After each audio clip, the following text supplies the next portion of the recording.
महत्त्वाची बातमी समोर येते। पुण्यातील जैन बोर्डिंगचा जमीन प्रकरणावर एक अपडेट समोर येते। युक्तिवादापूर्वी अभ्यास करायला वेळ हवाय।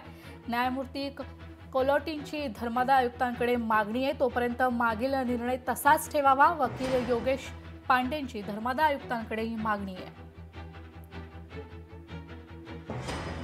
युक्तिवादापूर्वी अभ्यास करायला वेळ हवाय। न्यायमूर्ती कोलोटींची धर्मादाय आयुक्तांकडे मागणी आहे। तोपर्यंत मागील निर्णय तसाच ठेवावा। वकील योगेश पांडेंची धर्मादाय आयुक्तांकडे मागणी आहे।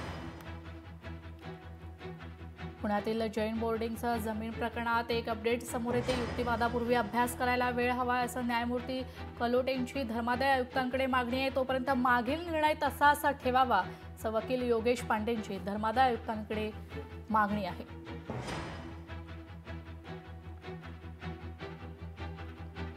पुण्यातील जैन बोर्डिंग जमीन प्रकरणात एक अपडेट समोर येते। युक्तिवादापूर्वी अभ्यास करायला थोडा वेळ हवाय। न्यायमूर्ती कोलोटींची धर्मादाय आयुक्तांकडे ही मागणी आहे। तोपर्यंत जो मागील निर्णय आहे तो तसाच ठेवावा अशी मागणी धर्मादायांकडे योगेश पांडेंची आहे।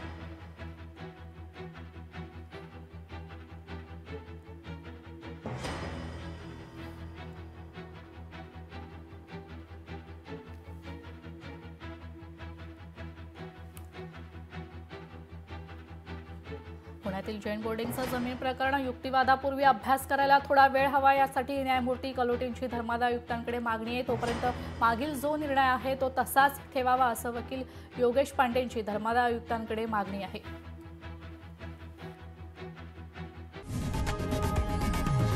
लोकशाही मराठी ऐका, पहा, जागरूक रहा।